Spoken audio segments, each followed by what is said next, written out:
Let me see.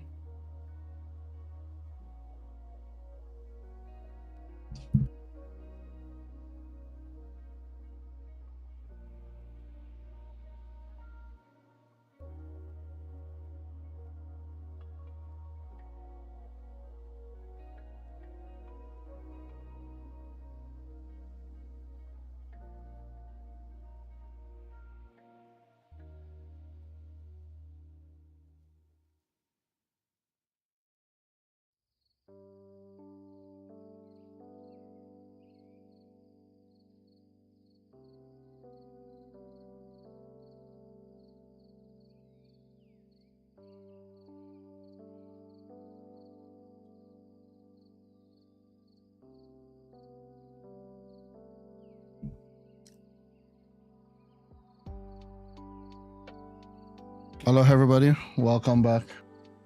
Yeah, thank you.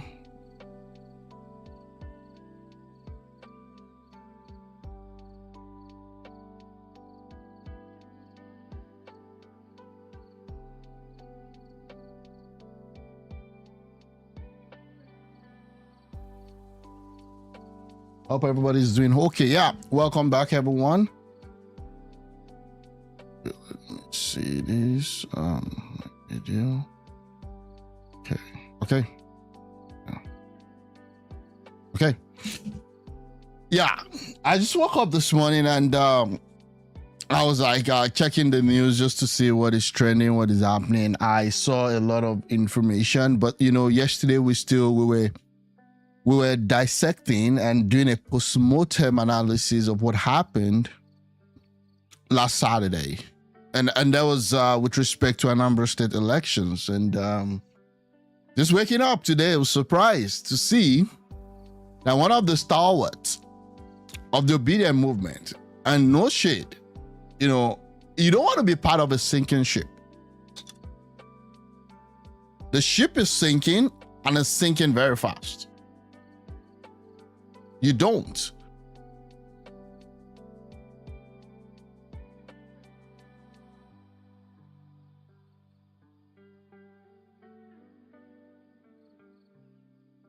You don't want to be part of a ship that is going nowhere. You don't want to be the Jonah in the ship going heading on for a disaster.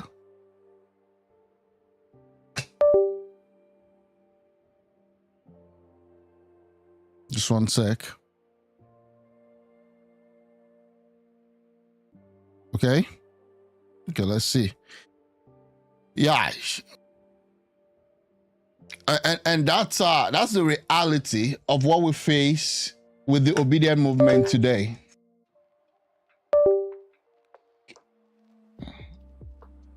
See this, let's see what happens. Let's see if it works out. Let's see if it checks out. This is crazy.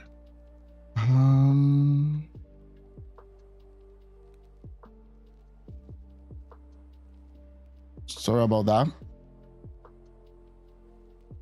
Resignation as a director of mobilization, obedient movement, and structure. When they did this post, when they did all of these, whatever it is called, for the obedience, I came out here and I said, this was a movement in a very wrong direction.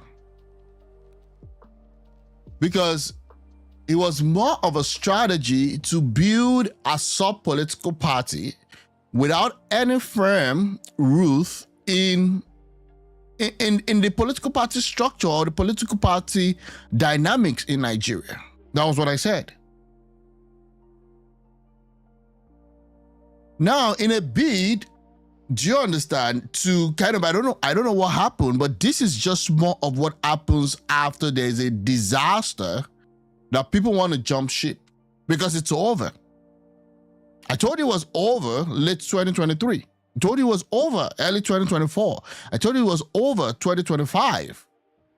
This is towards the end of 2025. Now it's clear as day because now everybody's now seeing that it's over and the retarded are now agreeing that it's over. Okay, but again, I'm just saying, no shades here. I'm not trading any shades to anybody. Let's see what this guy has to say. Today, I stepped down as the director of mobilization of the Obedient movement. I told you that the Obedient movement was Regina, the Labour Party. And I wouldn't lie to you that there was no incentive to actually spin the Obedient movement as a very big group. Because Peter Obi couldn't stomach the fact that he needed to sit down and build a well-rounded political party. So this is what you get. Today, I step down as director of mobilization of the Obedient movement. It is important you read to the end so nothing is misconstrued. So this guy wants us to read to the end. Meanwhile, most of the Obedients don't even listen to the full context of every conversation before they jump to conclusion. But we might try to read to the end. I don't know if if it's boring, I'm gonna move on.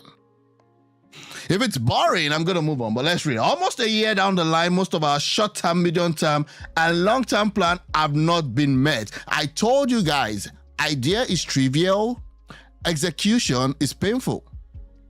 Everybody can build stuffs in their mind. Okay? Everybody can build stuffs in their mind. But when you need to what? Get your ass up the couch, and move on and do something, it becomes a problem. Everybody talks good game about how they're going to do this, do that, or not.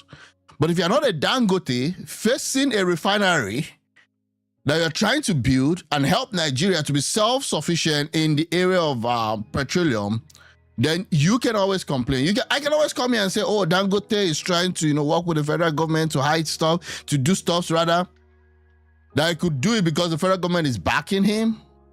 But the truth is that there are a lot of billionaires in Nigeria that would not dare do what Dangote is doing, putting everything on the line. Almost all the plans have not been met. Not even the short term. Not talk of the I can agree if the long-term plan has not been met, because at times long-term plan would definitely be more than a year. So again, I don't understand why he's saying that the long-term plans have not been met. I guess it means that the plan to even get to the long-term plan using the short-term and the medium-term goals would not be. I won't be part of optics and NWOKO. I've been saying it here that these guys are not just serious. From number one to the last Obedient. The poor showing at the ANAMBRA election has also made my position untenable. Sorry, so this guy is now blaming ANAMBRA result. I thought you are the leader of mobilization. So what did you do in effect to help their situation in Anambra State? I want to know.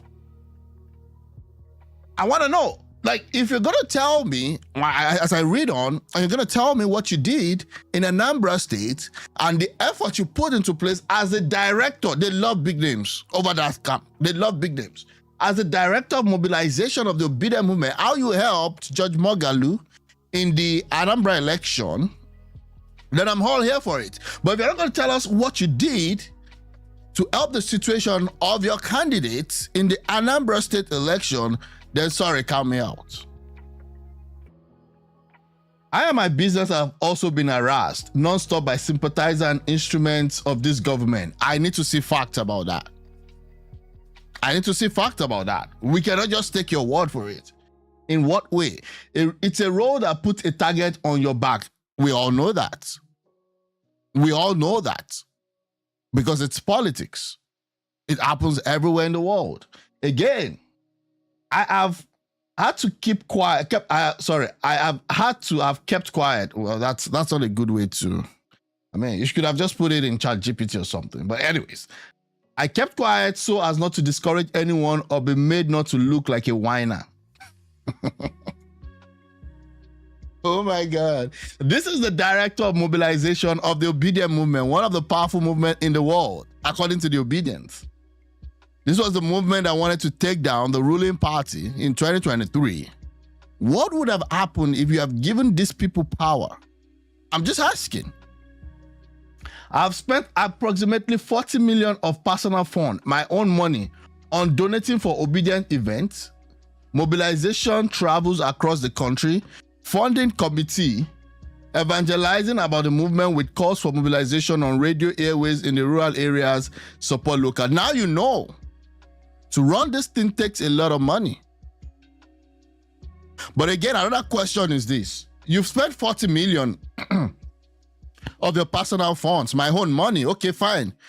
How much have you made from the exposure that this stuff, this gig has given you? Because we can always say, oh, I spent my money. Like Peter Obi's like, how much is Peter Obi making from the contributions? Because people are always contributing to him. Number one, knowing the good work he's doing. It does some good work. It goes to places and all that. People of like mind will be like, I would give you this, I will give you that.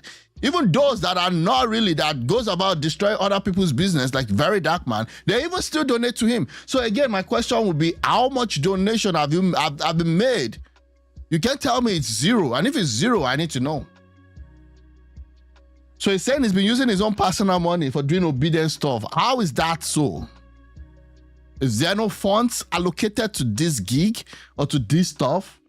Because you're a director of the movie, so there should be a certain budget given to you. But anyways, we'll move on.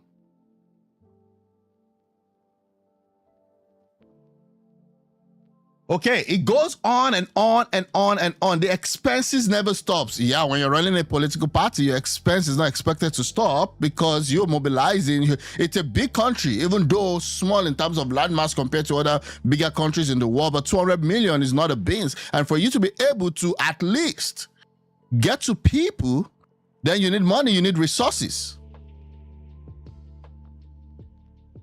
Okay. When you even to share the gospel, you need resources. It's there. You need resources.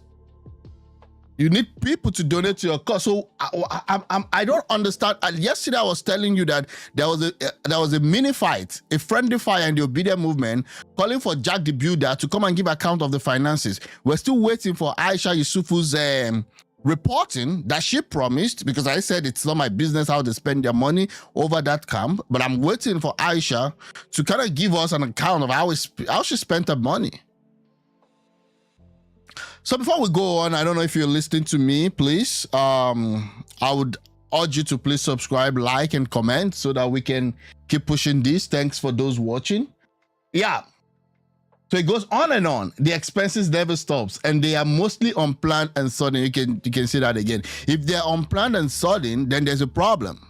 If it's once in a while, it's fine. But if it's unplanned and sudden every other time, that is making you spend 40 million naira of your own personal fund, and you don't have a way of reimbursement, then there's a problem. All was self-raised by myself. No, you're saying all was self-raised. I thought you said you've spent 40 million of your personal money. You're confusing me, and you're confusing my listeners here. From me, through me, let someone else carry that mantle. Dr. Taco is privy to some of these. I have transaction receipt of almost every activity done. No money was given to the... Wait, what? No money was given to the Directorate of Mobilization? Really?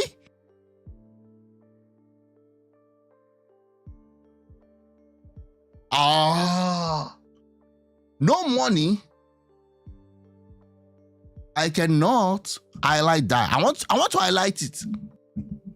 I said earlier on that you should have a budget as a Directorate of Mobilization. Mobilization is the #1 factor in elections all around the world. The propensity for you to turn out voters for a local election is what becomes what #1 sacrosanct all around the world, wherever. The reason at times why the Democrats wins in the US against the Republicans is just because maybe some Republicans, a lot of Republicans are pissed off and they refuse to come out to vote. The enthusiasm to vote. So you could say things might be bad, that's one. But again, you should be able to also channel that energy to people coming out to speak against the government by what? Voting. So clearly, either the Obedient movement or Peter Obi does not know what he's doing, or this guy doesn't even know that for you to even accept this role in the first place, you should have had a budget. And I'm using the Obedient movement and Labour Party interchangeably because they've confused everybody and we don't even know which one is which. Just saying.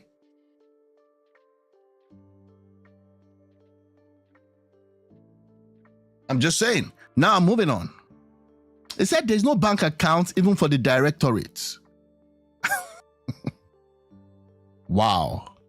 In fact, Mr. Obi, okay, has never asked what we are doing in mobilization. If there is any line that is a direct knockout and a direct repudiation of the 2023 Labour Party candidate, it's just this statement. And there's been a lot of bombshell.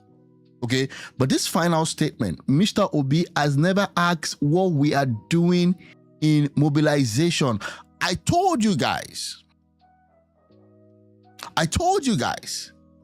that people say, oh, Obi, I've never seen any hardworking politician like Mr. Obi. Today is in Kamfacha, tomorrow is in Benue, next tomorrow is in Indonesia. Day after is going to Rome to see if he can get crashed the Pope stuff.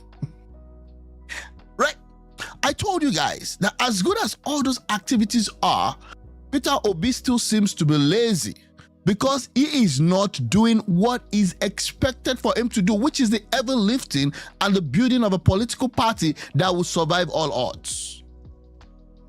I told you guys that he was being a lazy politician, as it were. Now, again, that is just me. That's my opinion. Maybe it's very hardworking, but how do you set up a mobilization committee? And again, you know, there has been no communication. One of the things, and I don't want to carry water here for Tinubu because I bash him a lot. I've been bashing him a lot for a while now because of security issues in Nigeria. One of the things that, you know, APC, the way they thrive, because you have to understand how these parties work. They give you targets. You can see the Abia State guy, the deputy speaker of the National Assembly, jumping up and down, going to Abia every other week now. They've given the guy a target. You can't be deputy speaker and your state belongs to Labour Party. Even though I believe Labour Party is still going to win in 2027 anyways. But you can be a deputy speaker and you don't have a strong base. So we gave you the deputy speaker, but you have to what? Bring receipts. You have to what? Deliver. Mr. Obi has never asked this guy, what are you even doing? No wonder they struggled to get 10,000 in the last election when the leading party got 422,000. Nothing of such, no communication, nothing. And and I can attest to this. Because everybody in that movement, they are like a king. They run their own thing. Aisha is running his own thing. Morris is running his own thing. Obi is running his own thing. Zero coordination of effort. Zero. No self-awareness. But on Twitter, or on X, I don't even know why they changed the name. But on X, they're the loudest one. They run circles around everybody on X. It's okay. Mr. Obi has never asked what we are doing in mobilization. Nothing of such, no communication, nothing. I spend those personal monies because I believe in the movement. Yeah, that's where we go. As a vehicle for a new Nigeria, you can't deceive us. I also don't expect any repayment back from anyone, okay? I've been blessed in life with a small fortune. I'm content and a very simple young man. Those who know me personally know this. As director number one, this was what I did. I helped spearhead the registration of Obidient online in conjunction with the IT Directorate. There were and still glitches. I told you, when you go for elections, this may not even translate to votes. Why? Because we've built another movement outside the movement that is trying to survive, which is the Labour Party. So there's a problem with identity. Which one am I? Am I Obidient today? Labour Party tomorrow? Obidient next tomorrow? I don't know. Okay, this was what he did. There were and still glitches, that is expected. With the IT team, I helped spearhead the registration of Obedience online. There were and still glitches with the IT team. But then, and that is just for a small subset. Okay? That's just subset.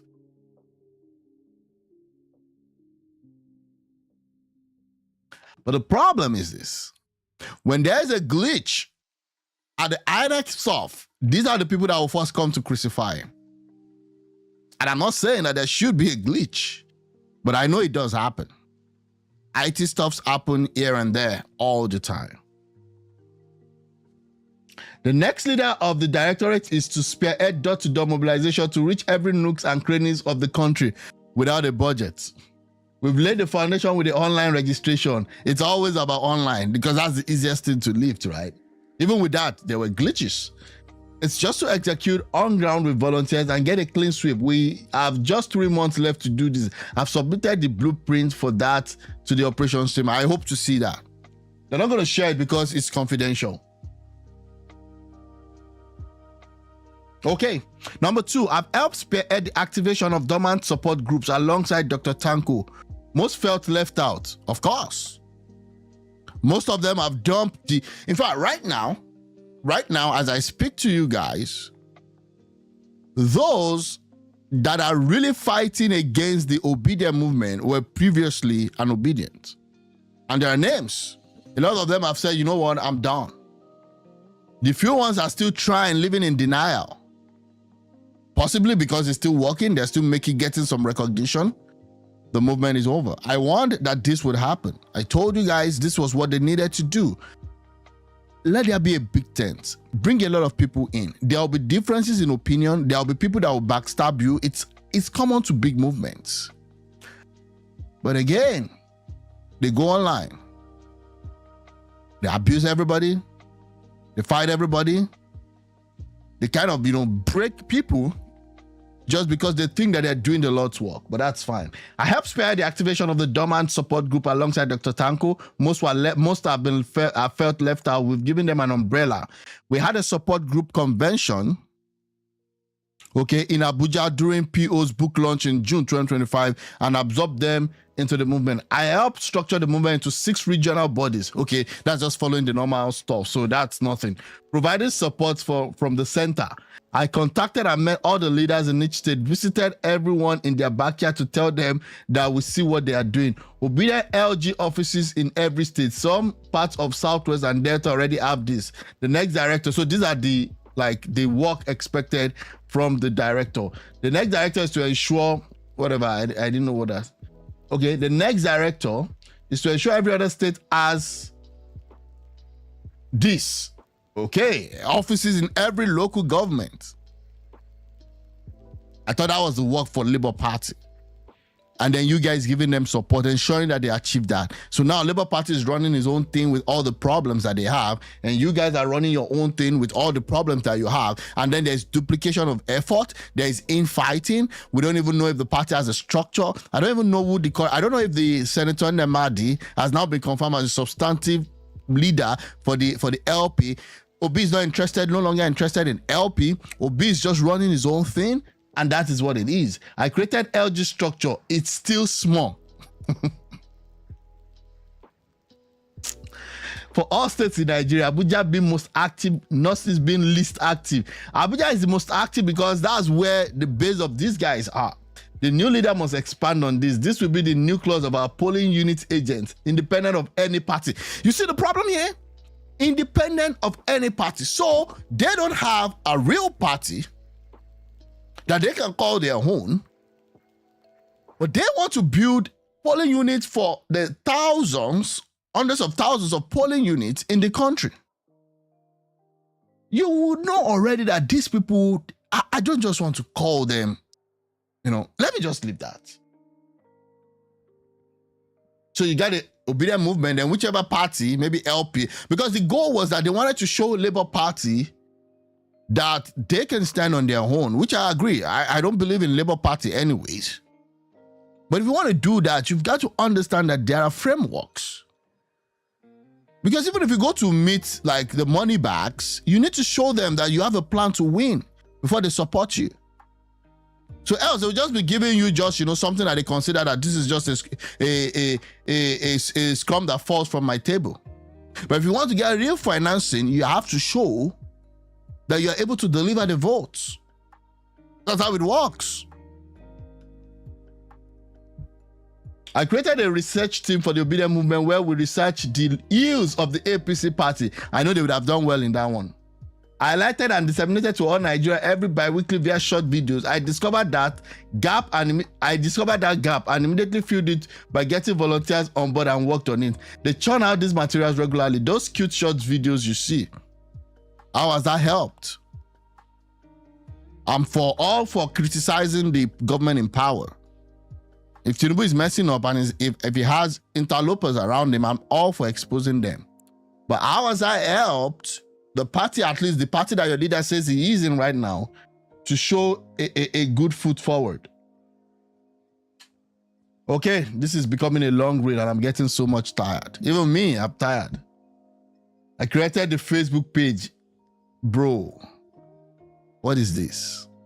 What is this? You created a Facebook page, okay? And you paid the staff to handle it. We kickstart the Obedient Next Gen. It's a university campus youth network ably assisted by my secretary, director. Oh, there's a secretary, Mr. Monday Otene. We leverage the goodwill PO has among young people to harness young voters. Supported the Delta State Obedient Congress.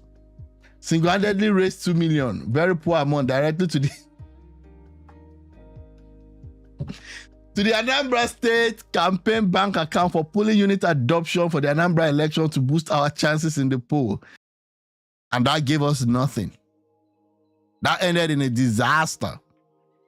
PVC awareness drive. I saw this thing and I was like, what is this?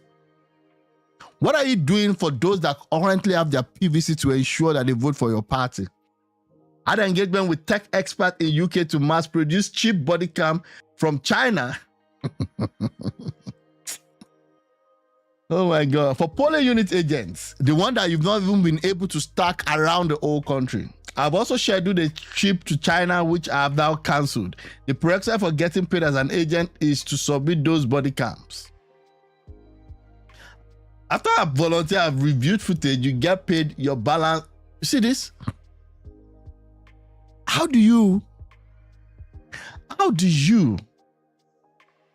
review footage from hundreds and thousands of polling units? There should be a more robust way to get whatever abnormalities that occurs on the election date. Not by you reviewing footage and then you get paid after you review. Number one, a lot of those footage do not make it to your decks. Number two is that people may not even upload right. Number three is a lot of noise. So why don't you create a system where it's only, you're going to pay whoever is going to wear the footage or whoever is going to be your polling agent, they're going to be paid anyways. You guys say you're going to be paid when you submit the footage. They're not going to go. Because the other parties are saying that we're going to pay you regardless. We don't even need your footage. What this is, I don't know.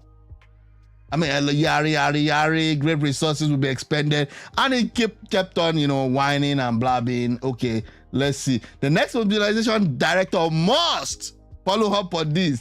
But as of right now, I'm off. Mr. Obi has received a copy of this resignation via WhatsApp. Can you imagine that? Can you imagine that? You are a directorate of mobilization. This guy is pissed off. They've done him dirty. So he wants to resign. He cannot even have a chat with the number one principal. And this is one of the biggest supporters of Peter Obi. What's up? Okay. Now, for him to resign, he didn't even have a call, have a meeting. This is how I'm going to strategize. This is what I'm going to talk about. He just said he has received this copy via WhatsApp. So the guy WhatsApp Obi, and maybe Obi is one of all this his movements, or his journey, or his whatever he's doing. And I just received it via WhatsApp. And I believe that when Obi received it via WhatsApp, he didn't even call the guy. He didn't even call the guy, because if he had called the guy, this guy would not come out and post it. He'd have been well, done in a way, because you don't even do this. Book a call with the guy. I thought you guys said he's whatever. This is as far as I'm concerned, this is like the number one position in the obedient movement, whoever is in charge of the mobilization. The national coordinator, there's a spelling mistake there, and my state coordinator has also received a copy. All future correspondence on the obedient movement can be passed directly to the national coordinator, Unisa Tanko, which I believe is failing woefully right now. And the future for me, I intend traveling the world and just have a good time. I'm done with Nigerian issue. I'll focus more on my business and try to get, maybe try to start seeing how I can work with the APC. I'm just saying, he didn't say that. I'm just saying. I just completed my School of Politics, Policy and Governance course. I will continue with the business course at Oxford, Cambridge. Not made up my mind yet. Next year, I might also seek elective office. All these guys, they've made it with the obedient movement. They are moving on. Those that made it with the NSAS also, they've moved on. A lot of them are out of the country. But those that get killed, I'm sorry. But again, these people leading this opposition, they fleece the whole movement. They fleece them to oblivion in the name of we're fighting for you. I might also seek elective office. If this guy's going to seek elective office, I'm telling you, there's a high likelihood that maybe sometimes in the future, you will see him standing on your mandate. And you know what I mean by that. They may even want to try and draft it. Okay, you just go for maybe one local stuff under the APC. That's why I said, don't be deceived. Make up your mind on what you want to believe. Don't let anybody bamboozle you. I will also continue to advise the other leaders of the movement. They become family. We talk every day, but necessary, but I no longer want to be at the forefront anymore. I will also keep speaking about a new Nigeria, okay? And we condemn bad governance and the APC. Why not just condemn bad governance all across all board, including the LP, including the APC, including the PDP? All when meaning Nigeria must continue this activity. We know how they start, and we know how they end. If it's in the APC that he wants to be condemning tomorrow,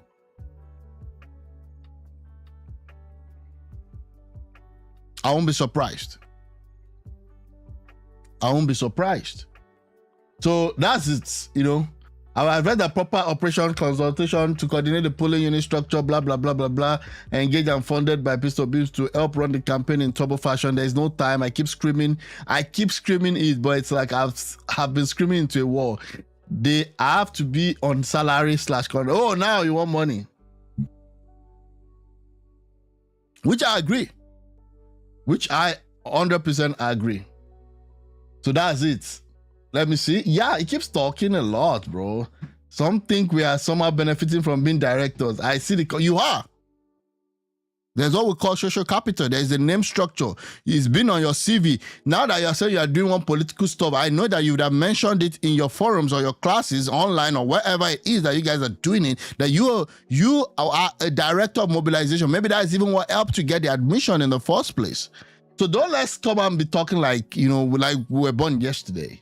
Something we are somehow benefiting from being a director. I see the comments and they are very discouraging, very thankless indeed. In fact, one of the criteria for being a director is that you have to be financially capable to carry that directorate on your own, which is a red flag. Why would you do that? Why would you do that? Trump, Donald J. Trump, is a billionaire. Okay, what around 5 to 7 billion, or maybe less than that. The guy begs for campaign money from his supporters day and night. He's not selling his personal fortune. Even though he contributes his salary, he doesn't collect salaries. But again, I can't tell you here and lie to you that he benefits from some of the perks that comes as being a president.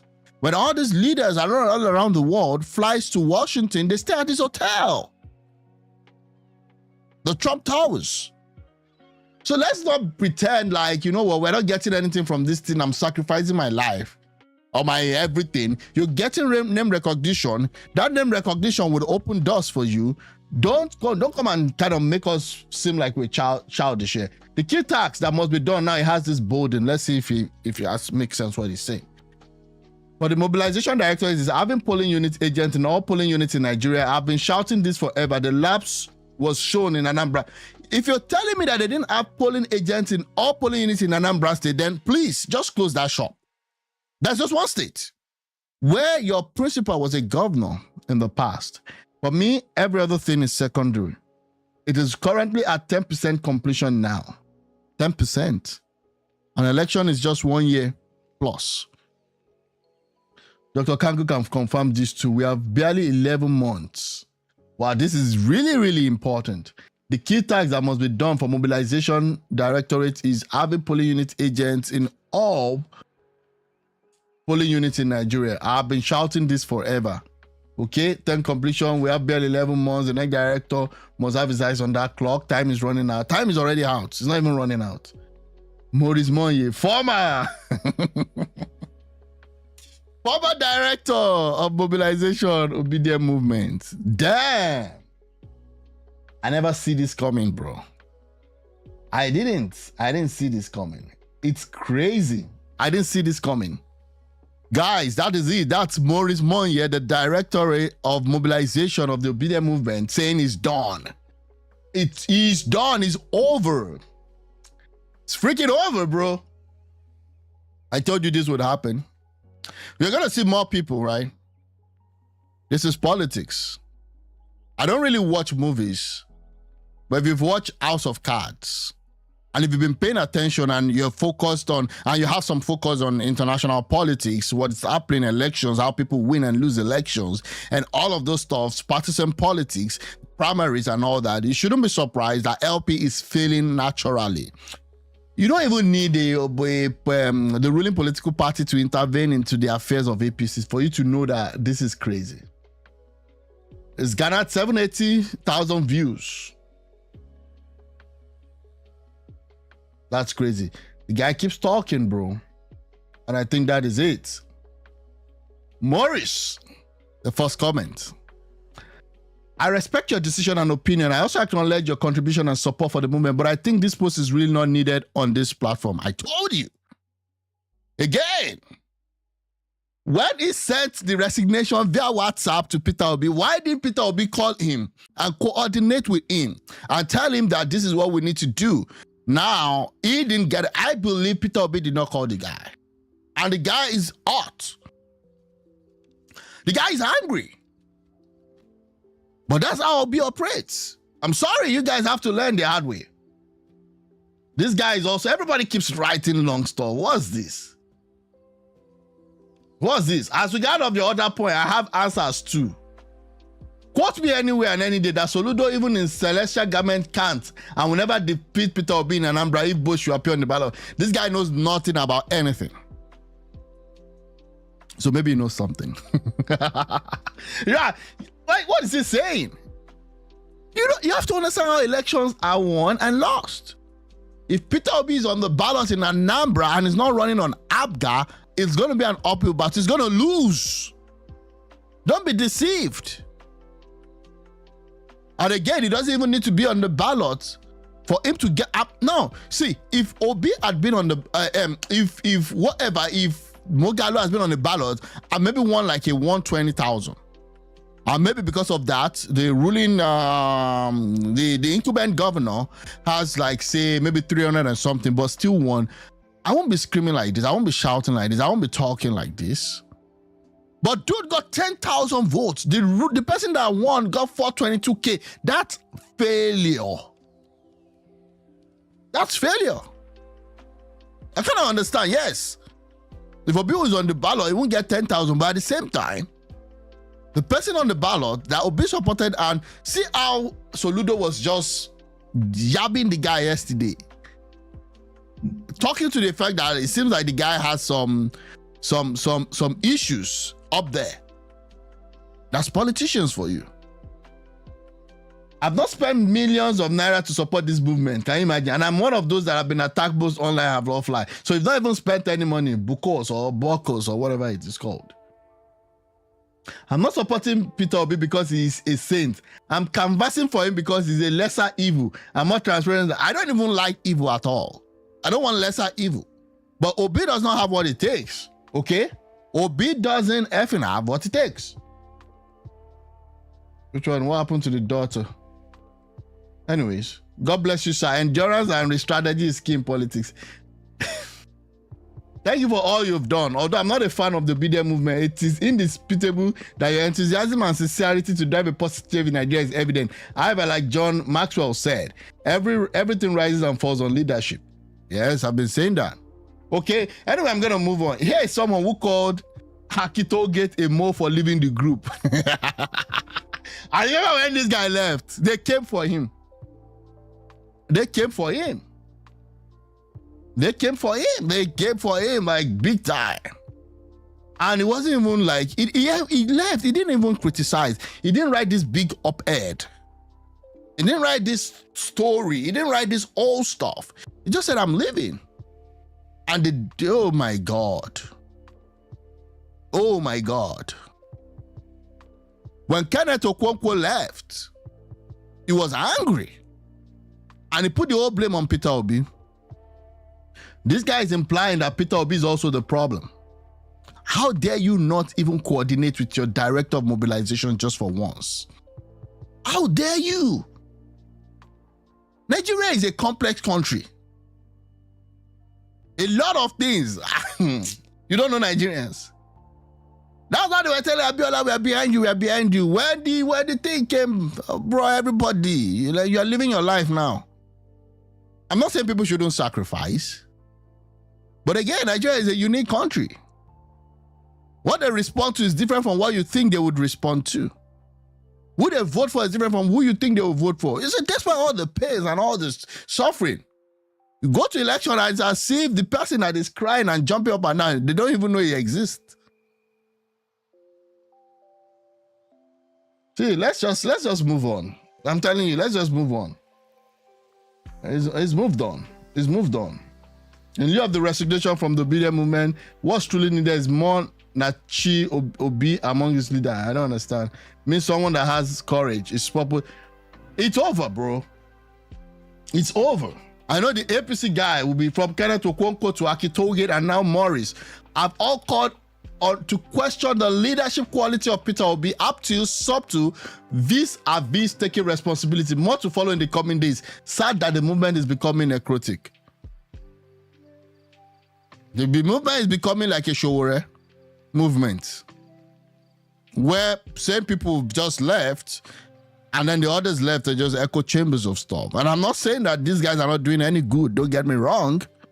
They're doing good, but again, it is what it is. We galvanizing for other Labour Party candidate by Peter Obi is his undoing. There was a guy that ran in Oyo State as LP, I think, governorship candidate. The guy even went as far as accusing Peter Obi for being a bigot. I didn't even mention his name for once. He runs this thing with a, I don't know. It's getting obvious as day. Like, I said it here before, that the greatest ally of President Tinubu is Peter Obi. Okay.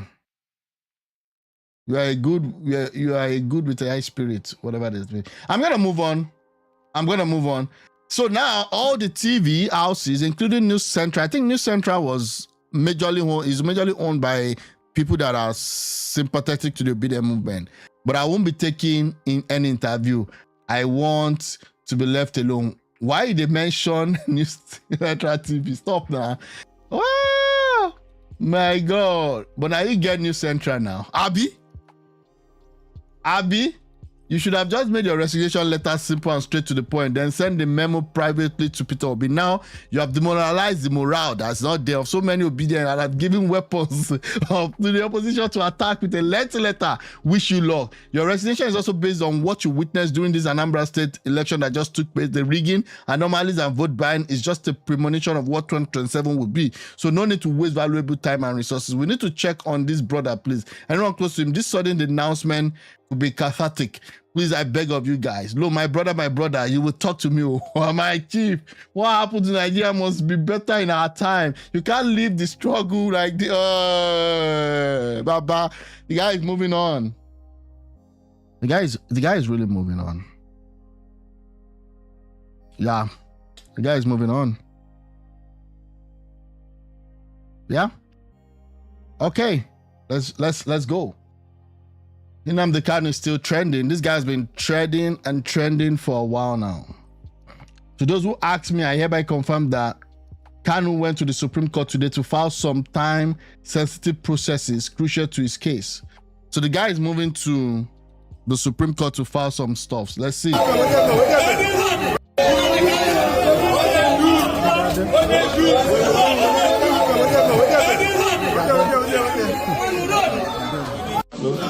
7, okay. It has been submitted. So when you're not in her office, okay. So this is the thing. They give a directive that count 7 doesn't exist anymore. So that should amend it, change it, it doesn't exist. I still play to that 740 law. Yes, it was an error. No, big error. So I want them to correct that. That was one of the motions we asked, that appeal should be set aside. That's correct. And it hasn't been heard.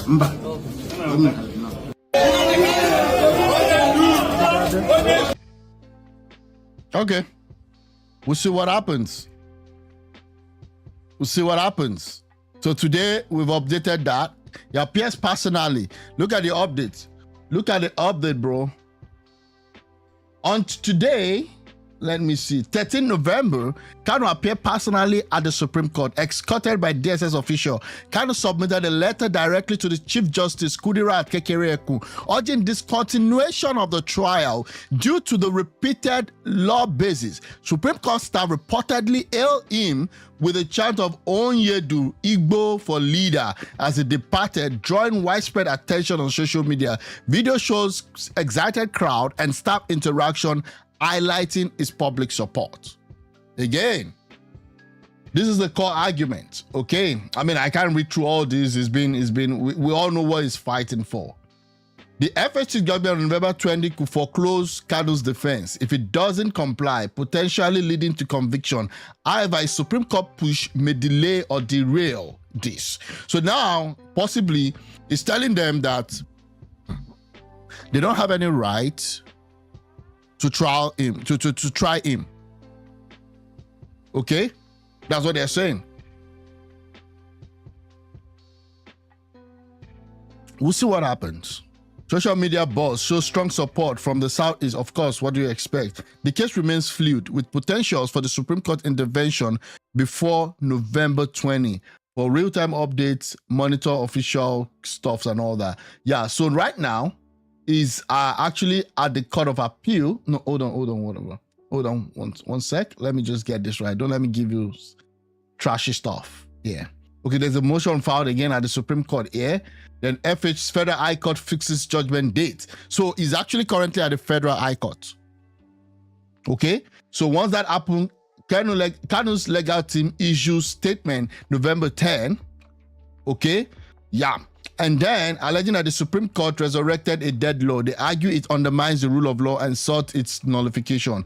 Again, application to Court of Appeal. Kanu filed to stay FHC judgment delivery in November 20, reinforcing argument on invalid charges. We saw the outburst at the court, saying, what? And again, it's more of, the case is now bordering on terrorism, and banditry and all of the killings that we've seen in the Southeast. I believe, and possibly also some of the things that happened at the Lekki toll gate, some of the destructions that happened. Again, I'm thinking, and this is just me talking, the best way out of this, if you care to listen, is for them to actually reach a political, I would say, agreement or a political compromise, because there is no way in heaven heart that you want to convict this guy to prison for life, because they're saying that it's between prison for life and death sentence. There's no way. While you are having guys that are terrorists being integrated back into the society, people that have literally bombed, and maimed people, you're trying to integrate them because they're in the north. So I'm saying that what is good for them is also good for the. If we want to fight insurgency, let's fight it. But you can't be keeping this guy in prison and then the leader of another group, you're making him, you're treating him like a celebrity. And it's coming for peace meeting with guns. They come for rallies with guns. And now they call them banditry. This will lead me to this. What are we talking about? This will lead me to this. Is my name. Look. I couldn't wait to get back home. So Abel Damina has been out of the country and now he's coming back and lending his voice. And I'm so happy. I listened to this yesterday night and I'm so happy with everything that he said. Against what some other people are saying that the US wants to come and take our oil. What are you talking about? And be a part of the ongoing conversation there's been this conversation going on whether there's a genocide in Nigeria or there's no genocide in Nigeria. And I listen to certain individuals who say there's no such thing in Nigeria. Well, whether you call it genocide or you don't call it genocide, let me speak as a victim. I am not just a student of research, but I'm speaking as a victim of these gruesome circumstances around the Nigerian people, where innocent lives have been taken away by some people who think they have more right than others in this nation. And some people have reduced it to herders and farmers clash. No, sir, this has been ongoing. I grew up in northern Nigeria. My father was a pastor with the Assemblies of God Church. One morning we just woke up in Assemblies of God Church, Samaru Zaria. This somewhere adjacent the north gate of Samaru Zaria. My father was a pastor. All of a sudden we woke up in the morning, no provocation, nothing. And the next thing we were hearing was people were just running all over our house and the church with machetes and all of that. The next thing was they started pouring petrol all over the building, both the church and the house, because our house was attached to the church. And the next thing was flames. Everything was burned right down to ashes. We narrowly escaped, found a place where we could shelter ourselves in the military barracks. Eventually, they brought us back to the lecturers' quarters of ABU Zaria, and we had to camp with a family for weeks and months before we could rebuild and start life all over again. That is long. I'm talking about 1986, 87. What about the Metasine situation? Metasine was a sect of the Islamic religion who went around burning and destroying and killing Christians back in the 80s. This is far before there was anything like farmers and herders clash. Then fast forward. What about in the year 2000, where over 2,000 people were killed in Kaduna? Year 2000. What about the over 300 people that were victims of the Miss World in November 2002? All of them, they were not a part of the Miss World. Can you see that? This guy started from 1986. 1986. It's been a constant, systematic operation. They were just on their own. Something happened somewhere else and they became victims of it. Lives were killed, houses were destroyed, and whenever they are carrying out this charade, they will be shouting Allahu Akbar, Allahu Akbar, and they will carry their matches and carry whatever they have, and they will move in their numbers. And everybody on their way that is not chanting what they are chanting becomes a victim. I can go on and on. A few years ago, I was preaching in Kaduna for a great man of God. And I only succeeded in preaching Sunday morning service. After the service, the next morning, as we were preparing for the next service on Monday, the next thing I was hearing was the whole city is on fire. Kaduna is on fire. Please stay in the hotel room. Don't come out. They are killing, they are burning churches. They are killing everybody. That is how we were stuck in a hotel. Even in the hotel, we were not sure of ourselves. Because they were going from hotel to hotel, room to room, killing people that were not chanting Allahu Akbar. And somehow God saved our souls. After about 4 days, we were able to leave Kaduna. But unfortunately, a friend of mine who was a pastor, Reverend Northcote Andrew of blessed memory, was caught in the midst of this as he was escaping for his life. They caught him because he was wearing a collar of a bishop. They hacked him to death, dug the ground, buried him and put a cross there. It is that little wooden cross that made people know that there was a corpse in that place. And this, my friend, was buried. These are real life situations. So for somebody to just sit down in the comfort of his home, maybe somewhere in the south, and be saying there's exactly in the south, that's where all this obnoxious explanation is coming. All those talking about America, there are two ways. Those that are against it in the north, most of them are sympathetic to this stuff. Why is Dangote not carrying his refineries to the north? We need to address the real issue. And I told you, Dubai has a way they address their own problems. Zero tolerance for terrorism. Zero tolerance wherever you are. They banned a lot of all these stuffs operating around the world. There is a coordinated global jihadist move against Christians. And you might think they're killing Muslims, so I told you, the first go for the Christians. It's when the Christians have moved on, or they're no longer in that area, then they turn against themselves, which is expected anyways. No such thing in northern Nigeria. My brother, you've not been a part of it. We've been right in the heart of the fire. I remembered one night, these Muslim boys were all over the place in my school, and they were shouting Allahu Akbar. They were looking for me. I had to escape. That night, my saving grace was that I found a female hostel and I slept under the bed. By the next day, I left town. For what? I did nothing. No provocation. Just because I am preaching the gospel. And of course, some of them believe that once you are not of the Islamic faith, you are an infidel. You know, and they believe that if you kill an infidel, you will sleep with 7 virgins. No, you know, all of this. 72. Thank God they have, 72 freaking, like, I don't even know how you do that in hell. I don't know how you do that in hell. You don't see the good part. If you want to be a Muslim, but go to Dubai, get their own style of Dubai. According to them, the Dubai one will be more like a denial of that faith. It's BS. And that is why I believe this is the time the whole world needs to beam the light on what is happening in the northern part of Nigeria. Because right now, no real help is coming from the politicians in Abuja. They've come to believe that this is normal. This kind of indoctrination that leads to violence at the slightest provocation, whether it has to do with the people or not, you just get on the streets. What about the Reinhard Bonnke crusade? I'm talking about the Reinhard Bonnke crusade in Kano, where people were hacked, macheted, and killed just because a crusade where the gospel of Christ was going to be preached. And that is why I thank God for people like President Donald Trump, who lent his voice to what is going on here. At least, for whatever is what, there's an ongoing conversation all over the world. The matter is no more put under the carpet. And we don't want just conversations. We want some action. We want some action. And in the midst of all this, it snowballed into the herders and farmers clash. It snowballed into banditry, and everything becomes very complicated. Very complicated. And people are dying by the day. There are people in northern Nigeria, places like Borno State, places like Plateau State, places like Benue State, places like southern Kaduna, where whole villages have been taken over by some of these bandits, by some of these Islamic extremists, by some of these Boko Haram people. They've taken over whole villages, driven the villagers away. And somebody said there is no such thing in Nigeria. Why do we have IDP camps? Why do we have IDP camps? When we never had an earthquake, we never had an earth tremor, why do we have IDP camps when there is no natural disaster?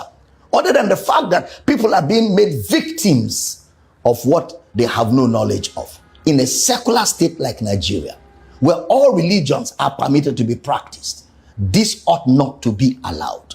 This ought not to be allowed at all. Our government have a duty. Now, when you live in a country like that, where you don't know what becomes of you the next day, you go out, you don't know if you're going to come back. Where you go to church, you're not sure if you're going to come back.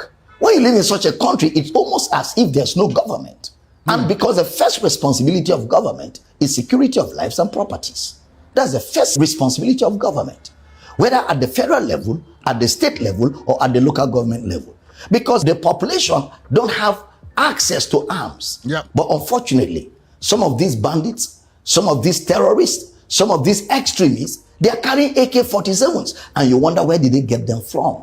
In fact, it's unfortunate that at a point in Nigeria, there was even a local government in Borno State where Boko Haram drove all our Nigerian security forces and put their flag there. We saw the jihadist flag. We saw the jihadist flag, and the reason why they still kill is because they're searching for God in that deranged manner. I told you, Ishmael is a religion that brought Islam to the world. But the problem is this, that when Abraham went to sacrifice Isaac, Ishmael was not there. Because if Ishmael was there, he would have heard God say, no, you cannot kill a man in the name of looking for God. Because I myself will give Jesus Christ as my sacrifice to you. You don't have any right to kill any man in the name of any religion, in the name of seeking God. But Ishmael was not there, unfortunately, on that day. And because of the transaction that happened between Abraham and the bondwoman, I'm not going to go into all of the stories. That is why you have an Ishmael today trying to look for God where he can be found. Jesus is the only answer from that exchange. I'm just putting that out there. Very unfortunate. And the government of Nigeria need to do something quickly. Otherwise, where this is taking us to, we do not know. Yeah. This has to come to an end. The ADP camps need to be emptied. Let people go back to their homes. Let people go back to their villages. Let people go back to their farmlands. Let people go back to their habitations so that they can live normal lives. So they can live the life they are supposed to live on earth. You know, this is very, very important. And this conversation is so critical at this time. And it's critical that I add my voice to it as a victim of this situation in a country like Nigeria. And I'm believing God that the day has come when this menace will surely come to an end. God bless the Federal Republic of Nigeria. I love our northern brothers and sisters. I just pray and I hope that all these problems will come to an end. We can have a Dubai North instead of a Somalia, or instead of a South Sudan, or instead of a North Korea. I'm just saying. People have lived down their lives, paid the ultimate price for believing in Christ. What about the Muslims dying? It shouldn't be that way. But I'm telling you, the Christians are the first casualty. I mean, you have to think about it. What's going to make a Muslim to be killed? Then you should know that there is actually no more Christians surviving around. It's just the reality of the northern Christians, especially those in the far north. And not even in the far north, because we've now been seeing continuous incidents in the middle belt. Because also in the middle belt, there's a strong presence of Christianity there. Plato has been a casualty and all that. There's still a lot of reactions following this. I saw something on Arise TV yesterday saying the president has actually not addressed the country. My own is just do something about it. But he hasn't really addressed the country. He's just spoken here and there in trickles. That doesn't make sense. You need to address the country. It's trying to play, I don't understand, you know. I don't just understand where he stands in all these things. And it becomes difficult because when you don't understand where Tinubu stands in all of this, it becomes a big problem. Okay. You know, at times this thing goes on and it goes on and on and on, and it's quite interesting. I really appreciate everyone that are joining this morning for this broadcast. There's still a lot of reactions following the resignation of Maurice Monye. There's still a lot of stories. So now, according to Lena, sorry, I don't want to play that now. A lot of stories still happening. A lot of things happening. There's also, you know, talks about 2027 PDP's convention. But I have to go now. And I'm asking for a favor, please. I would love if you could like, subscribe, and comment. I'll start bringing our conversation online as we go on. It's still in the early stage, but I'll start bringing the conversation online, your comments online, and, you know, reacting to it in real time. I want to appreciate everybody for joining in. Thanks so much and have a great day. Possibly I'll try and see if I can come back again later today. And yeah, that's it. Thanks. Have a good one. Bye.